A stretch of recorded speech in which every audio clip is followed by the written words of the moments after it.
Olá, mulheres! Aqui é a pastora Evelyn e nós chegamos ao último capítulo desse livro maravilhoso da Joyce Meyer, Eu e a Minha Boca Grande. Espero que tenha abençoado muito a sua vida a leitura desse livro.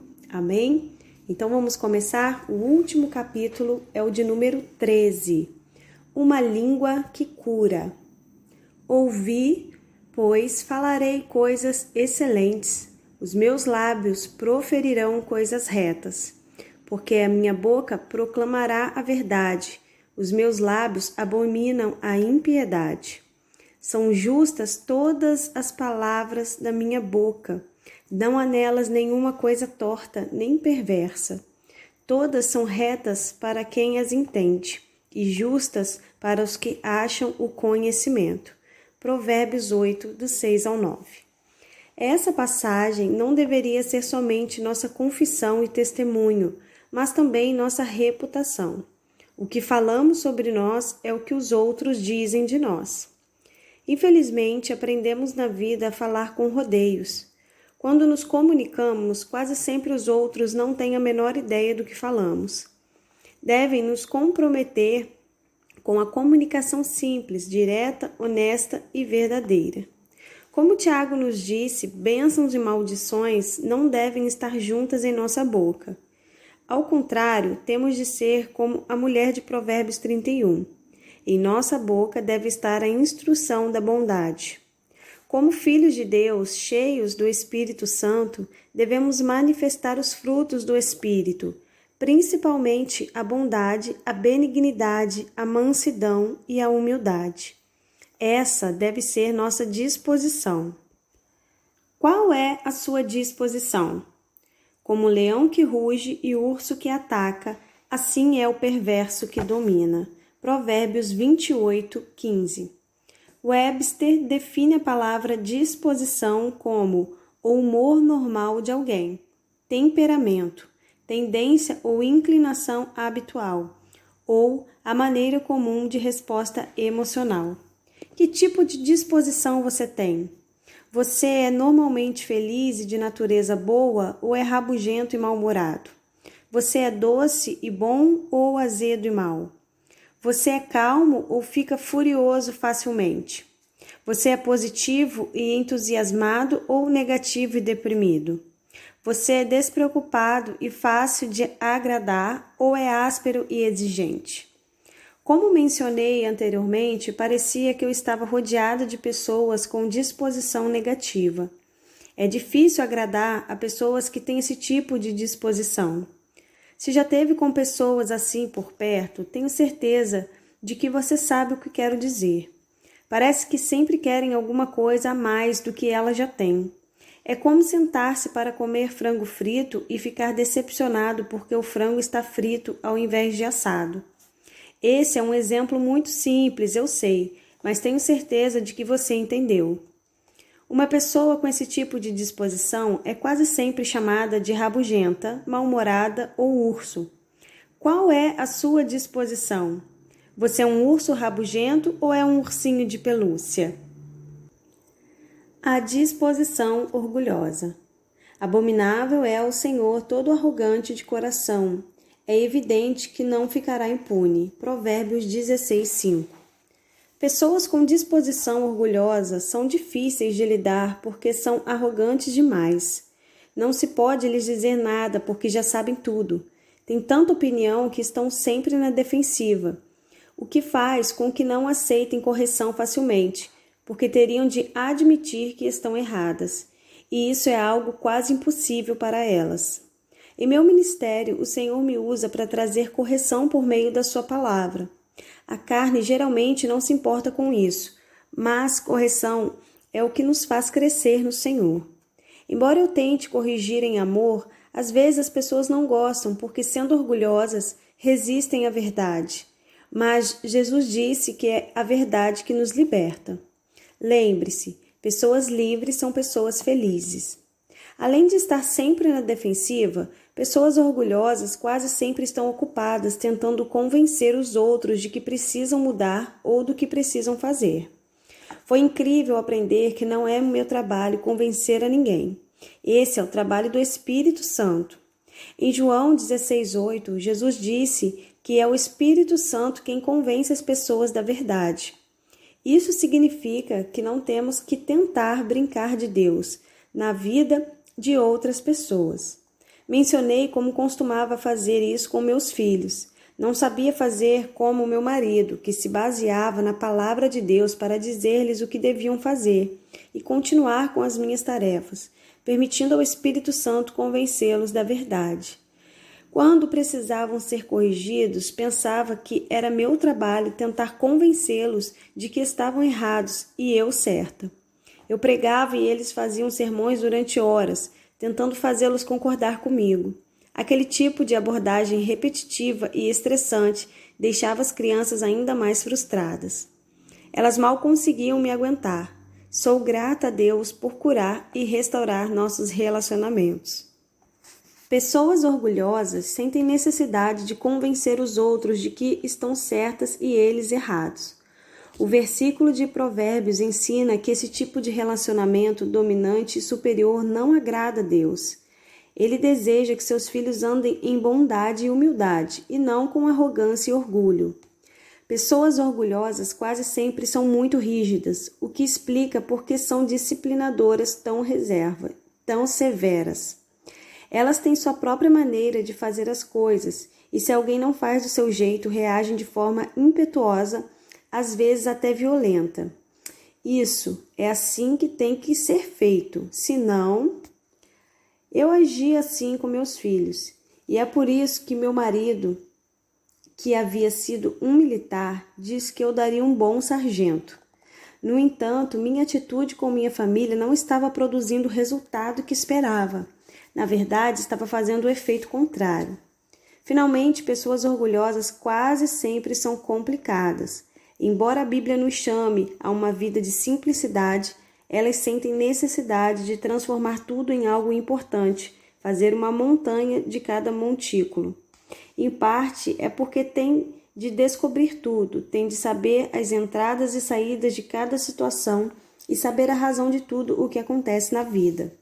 Todas essas coisas ajudam a explicar por que pessoas orgulhosas não são muito felizes e pessoas infelizes não conseguem fazer outras pessoas felizes.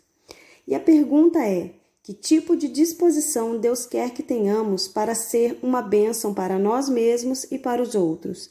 Deus nos deu um modelo que possamos seguir? Uma disposição tranquilizadora. Eis aqui o meu servo que escolhi, o meu amado, em quem a minha alma se compraz. Farei repousar sobre ele o meu espírito, e ele anunciará juízo aos gentios. Não contenderá, nem gritará, nem alguém ouvirá nas praças a sua voz. Não esmagará a cana quebrada, nem apagará a torcida que fumega, até que faça vencedor o juízo. E no seu nome esperarão os gentios. Mateus 12, do 18 ao 21. Como crentes, como filhos amados de Deus, criados à sua imagem, Ele quer que tenhamos a mesma disposição tranquilizadora do seu Filho Jesus. Muitos de nós cremos que se Jesus andasse num ambiente de contendas, levaria apenas alguns minutos para que trouxesse paz àquela situação. Jesus era de natureza tranquilizadora. Jesus era cingido de mansidão. Não queria provar nada. Não estava preocupado com o que as pessoas pensavam dele. Já sabia quem era, por isso não sentia necessidade de se defender. Embora outros ficassem preocupados com ele, sua resposta era sempre pacífica e amorosa. Esse é o tipo de disposição tranquilizadora que Deus quer para mim e para você. Esse é o tipo de língua que Ele quer que tenhamos. Uma que traga encorajamento, edificação e exortação por onde quer que andemos. Somos assim ou somos rabugentos e cabeça dura? Somos humildes, simples e agradáveis ou orgulhosos, complicados e rígidos? Meu marido é uma das poucas pessoas que conheço que verdadeiramente tem uma disposição tranquilizadora. Ele é tão tranquilo que me impressiona. Ele pode estar pronto para um cochilo, mas se eu lhe pedir que vá à mercearia, ele dirá: claro, irei agora mesmo. Se fosse eu, posso assegurar-lhe que minha reação seria completamente diferente. Geralmente, pessoas com esse tipo de disposição são encorajadoras e exortadoras. Não importa o que esteja acontecendo ao seu redor, ou o que os outros estão dizendo ou fazendo. Parece que elas sempre têm uma palavra de encorajamento e bondade para compartilhar com todos. Essa é a maneira que Deus pretende que sejamos. É para isso que Ele nos deu a língua, não para cortar pessoas em pedaços, julgar, criticar e condenar aqueles que discordam de nós. Como mensageiros de Deus, porta-vozes, embaixadores da paz, não devemos ser ásperos e duros, orgulhosos e arrogantes, rígidos e inflexíveis. Ao contrário, devemos ser tranquilizadores e mansos, simples e humildes, flexíveis e adaptáveis. Para ser da maneira que Deus quer que sejamos, seus representantes na terra, devemos nos despojar de nossa velha natureza e nos revestir da nova natureza, que é a natureza de seu amado Filho Jesus Cristo. Uma nova natureza, no sentido de que quando ao trato passado vos despojeis do velho homem, que se corrompe segundo as concupiscências do engano, e vos renoveis no espírito do vosso entendimento, e vos revistais do novo homem, criado segundo Deus, em justiça e retidão, procedentes da verdade. Efésios 4, 22 ao 24. Na versão King James, a declaração de abertura do versículo 22 diz: Despojai-vos concernentes à antiga conversação do velho homem. O Senhor me revelou que nossa natureza é vista por intermédio da nossa conversação. Significa que o tipo de pessoa que somos é revelado por nossa fala. Nossa natureza sai por nossa boca. Se tivermos uma disposição tranquilizadora, nossas palavras trarão essa tranquilidade às águas turbulentas. A Bíblia não diz que a resposta branda desvia o furor? Isso é verdade, se tivermos a disposição de deixar nosso orgulho e permitir que o Espírito Santo trabalhe por nosso intermédio, como Ele quiser em cada situação. Se estivermos dispostos a nos humilhar diante do Senhor, em mansidão e obediência, como Jesus fez, então a mesma natureza que motivou suas palavras e ações transformará a nossa natureza e trará tranquilidade à nossa vida e à vida de todos aqueles com quem entrarmos em contato. Jesus chamou isso de tomar seu fardo sobre nós. A natureza de Jesus. Vinde a mim todos os que estáis cansados e sobrecarregados, e eu vos aliviarei. Tomai sobre vós o meu jugo e aprendei de mim, porque sou manso e humilde de coração, e achareis descanso para a vossa alma, porque o meu jugo é suave e o meu fardo é leve. Mateus 11, 28 ao 30.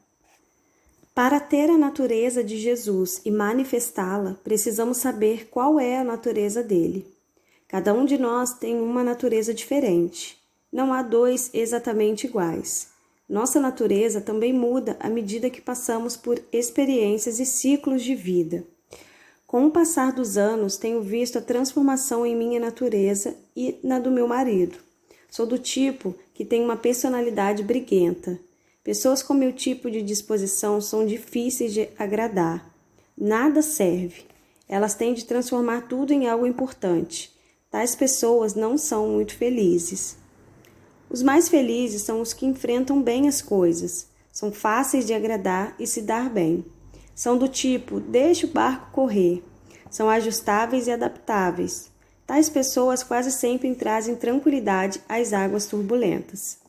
Tenho de admitir que durante os primeiros 21 anos de nosso casamento, até que eu fosse cheia com o Espírito Santo, meu marido era muito mais feliz do que eu. Finalmente comecei a alcançá-lo, porque tenho mais da palavra de Deus em mim agora do que antes. No entanto, mesmo depois de ser batizada no Espírito Santo, não houve nenhuma mudança instantânea da noite para o dia em minha vida. Mudança real não acontece fácil ou rapidamente. Você já aprendeu que se quer mudar, deve querer, e querer tanto que se esforça para isso. Muitas pessoas gostariam de tomar apenas uma pílula ou pronunciar alguma palavra mágica numa noite e acordar na manhã seguinte completamente diferentes, completamente transformadas. Isso não funciona dessa forma. Não existem santos da noite para o dia ou ministros instantâneos.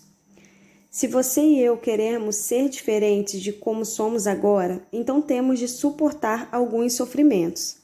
Vamos ter de cooperar com o Senhor passo a passo, enquanto Ele nos molda conforme sua vontade, transformando-nos gradualmente na imagem de seu Filho Jesus. No versículo 29 dessa passagem, Jesus descreve a natureza dele. Ele diz que é manso e humilde de coração e continua dizendo que, se tomarmos seu jugo, sua natureza, e aprendermos dele, acharemos descanso. Quando começarmos a tomar a bondade, mansidão e humildade que marcaram a vida de Jesus, acharemos descanso para nossa alma. No versículo 30, Jesus descreve seu jugo, sua natureza, como suave e bom, e não duro, pesado, áspero ou aflito, mas confortável, gracioso e agradável. Lembre-se, se estiver sob pressão, essa pressão não vem de Deus. Seu jugo não é áspero, duro, pesado ou aflito, porque sua natureza não é assim. Essa não é a forma de ser do Senhor, essa é a forma de ser do diabo, e é dessa forma que se tornam aqueles que se submetem a ele. Jesus tem uma disposição pacífica e tranquilizadora. É por isso que a Bíblia diz que se quisermos ser guiados pelo Espírito de Deus, devemos aprender a ser guiados pela paz. Se formos guiados pela paz, saberemos que estamos sendo guiados por Deus, porque Ele é a paz dentro de nós. Muitos crentes vão de um culto ao outro buscando uma voz, procurando uma palavra de Deus.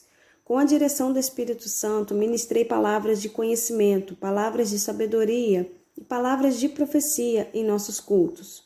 Todo mundo gosta disso. Mas quando se trata de permitir que o Espírito Santo transforme nossa natureza carnal da natureza de Jesus Cristo, é outra história.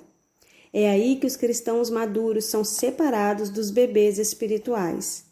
É aí que é revelado quem realmente quer ter um compromisso com Deus e quem não quer. É fácil permanecer do jeito que somos. É fácil continuar sendo áspero, duro e aflito, mas isso rouba a nossa paz e alegria.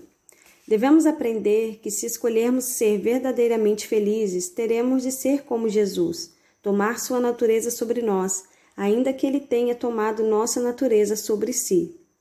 Ásperos e duros, ou doces e calmos, é o que vai revelar se somos verdadeiros adoradores de Deus. Um óleo de unção santo e perfumado.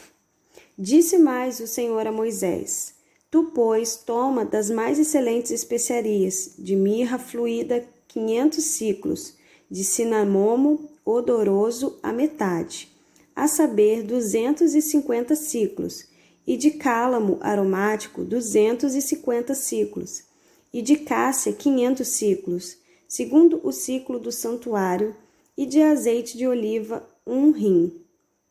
Disso farás o óleo sagrado para unção, o perfume composto segundo a arte do perfumista. Este será o óleo sagrado da unção. Êxodo 30, do 22 ao 25. Você realmente quer ser ungido? Ou quer apenas gotas de unção do Espírito Santo? Você quer ser impregnado com a doce fragrância do Espírito de Deus? De acordo com a Bíblia, há uma fragrância espiritual que sobe de nossa vida, porque nós somos para com Deus o bom perfume de Cristo, tanto nos que são salvos como nos que se perdem. Essas coisas que vemos no Antigo Testamento são muito relevantes nos aspectos práticos do Novo Testamento. Os ingredientes do óleo da unção. Com ele ungirás a tenda da congregação e a arca do testemunho, e a mesa com todos os seus utensílios, e o candelabro com os seus utensílios, e o altar do incenso, e o altar do holocausto com todos os utensílios, e a bacia com o seu suporte. Assim consagrarás essas coisas, para que sejam santíssimas. Tudo que tocar neles será santo. Também ungirás Arão e seus filhos e os consagrarás para que me oficiem como sacerdotes. Êxodo 30, 26 ao 30. Ao ler essa passagem de Êxodo, comecei a me perguntar o que tais especiarias representavam, e então procurei-as em um livro. De acordo com a autora desse livro, a mirra representa a mansidão, visto que a receita para o óleo da unção pede 500 ciclos de mirra. Isso representa uma grande quantidade de mansidão. Como vimos, mansidão é um dos atributos da natureza de Jesus Cristo. O cinamomo representa a bondade e o cálamo a suavidade. Então, se desejamos a unção de Deus sobre nós, teremos de ser impregnados de uma mistura de mansidão, bondade, suavidade e humildade.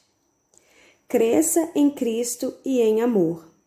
Digo, pois, que durante o tempo em que o herdeiro é menor, em nada difere de escravo, posto que ele é senhor de tudo, mas está sob tutores e curadores até o tempo pré-determinado pelo Pai.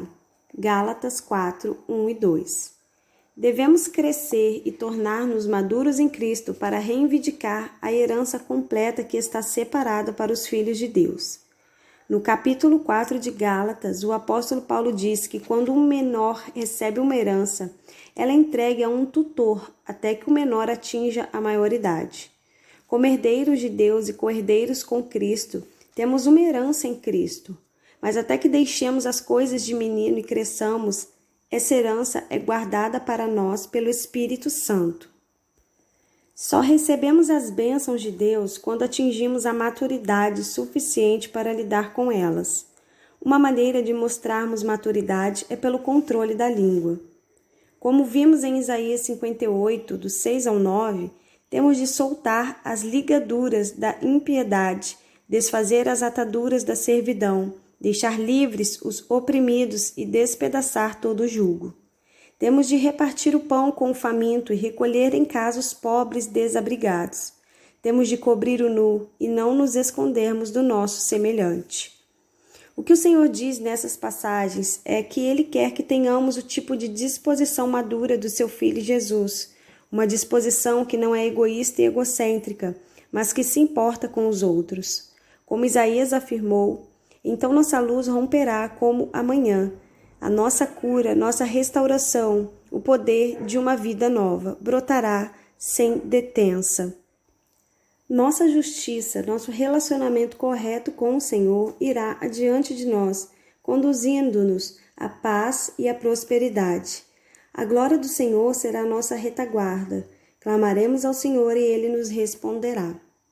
Quando tirarmos o jugo do meio de nós, o dedo que ameaça, quando pararmos de criticar e julgar os outros, quando lançarmos fora toda forma de falar falso, áspero e injustamente, então as bênçãos do Senhor virão sobre nós. É assim que nos tornamos verdadeiros adoradores, um aroma doce e suave para o Senhor. Nosso relacionamento com Deus começa no pátio externo. De lá, passamos para o pátio interno e finalmente para o Santo dos Santos. Nossa vida cristã começa com um novo nascimento. Oramos na carne, lemos a Bíblia na carne, vamos à igreja na carne. Adoramos na carne e Deus aceita esse tipo de adoração porque Ele é quem nos leva ao nível em que estamos. Mais tarde Ele dirá, é hora de passar para o pátio interno. Por intermédio da mensagem da santidade, a mensagem da santidade diz que antes Deus permitia certas coisas, mas agora não permite mais.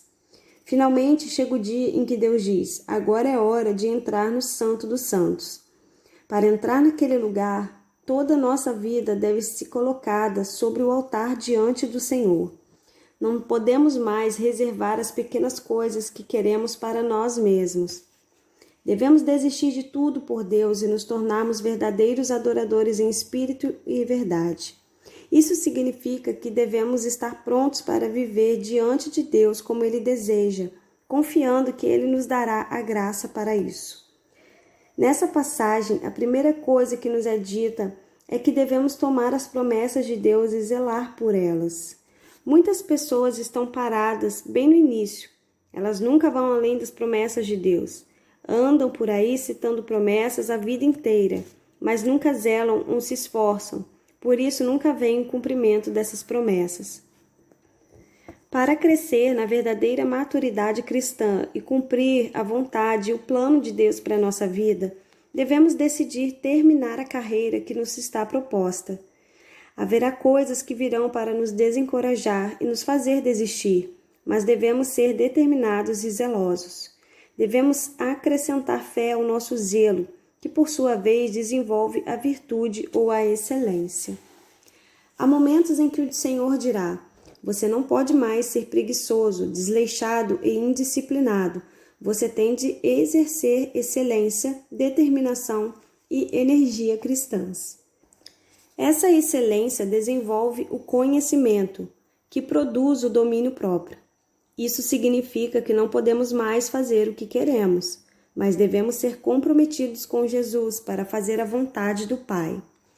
Uma vez que desenvolvemos o domínio próprio, ele, por sua vez, nos leva à firmeza, que é a paciência ou resistência. Paciência não é apenas a capacidade de esperar, mas a capacidade de esperar com uma boa atitude. Enquanto esperamos, nossa vida deve exalar aquele doce aroma diante do Senhor. Com certeza é mais fácil exalar um bom aroma quando as coisas estão indo do nosso jeito. É muito mais fácil, é muito mais difícil quando tudo está contra nós, quando aqueles ao nosso redor estão tendo suas orações respondidas, enquanto as nossas próprias orações parecem não passar do teto.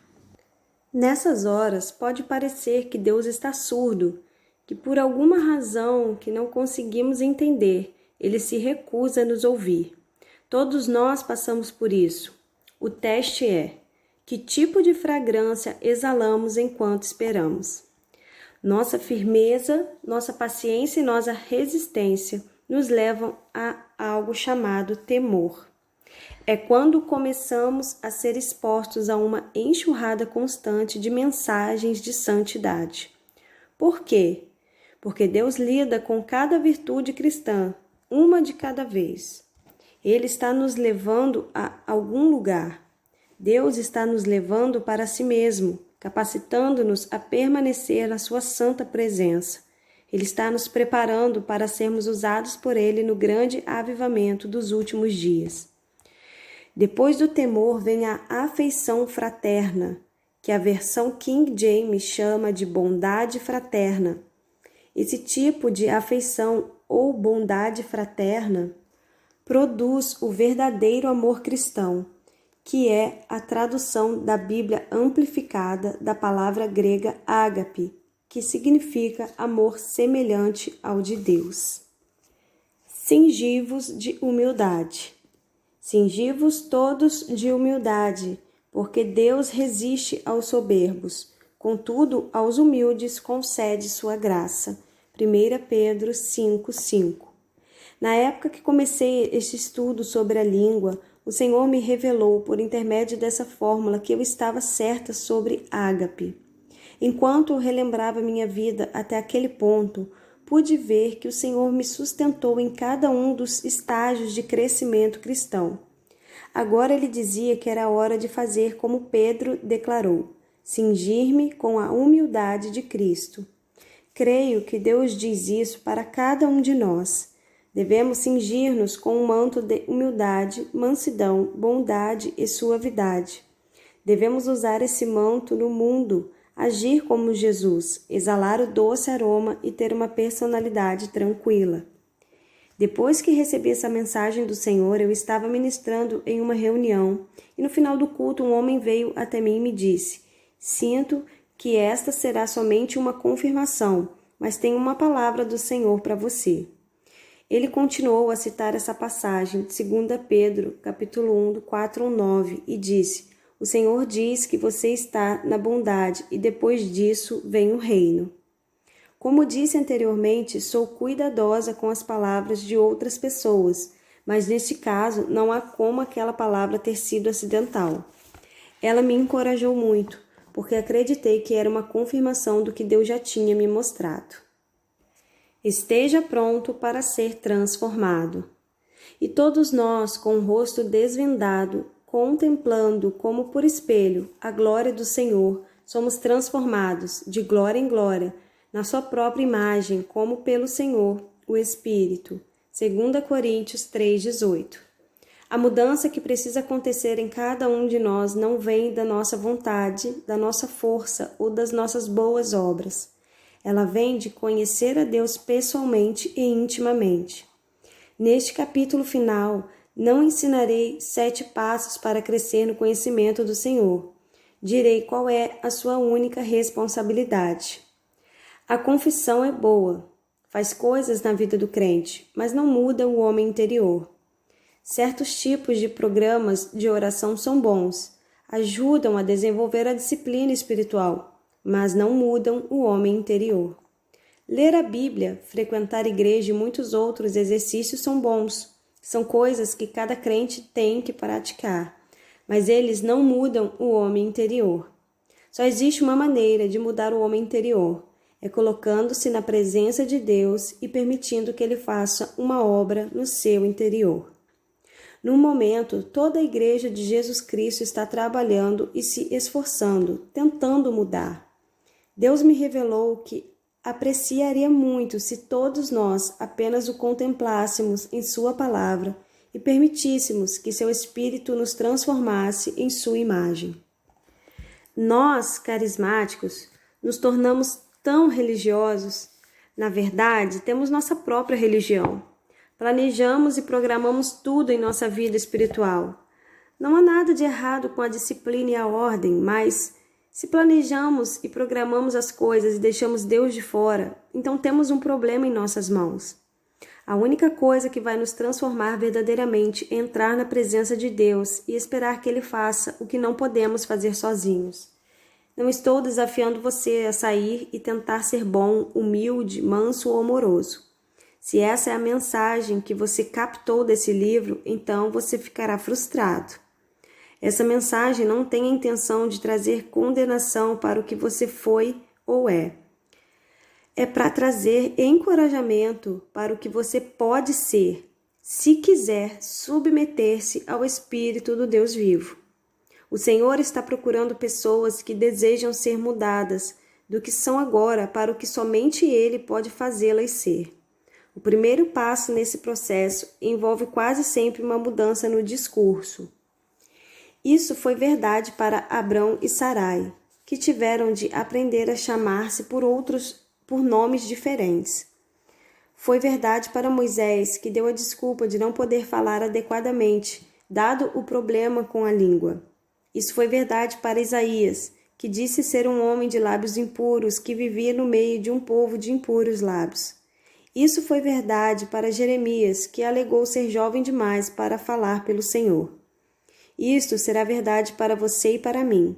Se quisermos ser mudados, o Senhor fará a nossa transformação e transfiguração de sua própria maneira e em seu próprio tempo, enquanto simplesmente tivermos comunhão com Ele no homem interior. Experimentando o Senhor. Gostaria de compartilhar com você a citação de um livro. Deus habita no seu espírito. Quando você aprender como é habitar lá com Ele, sentirá que a presença dele dissolverá a dureza de sua alma. E enquanto a dureza de seu coração derrete, fragrâncias preciosas exalam da sua alma. Pense nisso por um momento. Deus habita lá no seu espírito, mas você tem de aprender a habitar lá com Ele. Produzir frutos não vem de frequentar igreja, vigílias de oração, leitura da Bíblia ou confissão positiva, embora essas coisas sejam boas. Vem de conformar-se ao Senhor e permitir-lhe conformar-se a você. É sua divina presença que dissolve a dureza de sua alma, para que as doces fragrâncias exalem de você. Você quer mudar? Quer desistir de ser duro, áspero e aflito? Quer se tornar humilde, manso, suave e doce? Quer ser como Jesus? Então aprenda a ter comunhão com Ele, para que Jesus possa desenvolver em você uma língua e um espírito tranquilos.